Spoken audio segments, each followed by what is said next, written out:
My name is Cyril von Rettig, chairman of the Rettig Group. As you're about to see the corporate movie for Purmo Radson LVI, I'm honored and proud to have the opportunity to say a few words as an introduction. As you may know, the Rettig Group is a family-owned company with long industrial traditions. Started as a tobacco factory more than 200 years ago, we are today actively involved in 4 business areas: shipping, limestone-based products, real estate development, and of course, indoor climate comfort. Although these activities show a strong diversity, they are all built and developed on the same basis: our experience and dedication.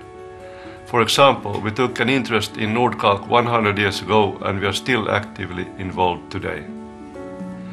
The same goes for Purmo Radson LVI.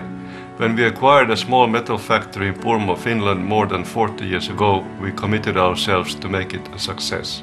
Today, Purmo Radson LVI has grown from a local manufacturer to one of the leading providers of heating solutions worldwide. With a sound financial performance over the years, Purmo Radson LVI proves to be a reliable quality brand. So, on behalf of the Rettig family, I can say we are very proud of the achieved success by Purmo Radson LVI. But it makes us humble as well, as we understand we are mere keepers of a long and successful family tradition. Therefore, we promise you our ongoing effort to secure its continuation. Enjoy the film.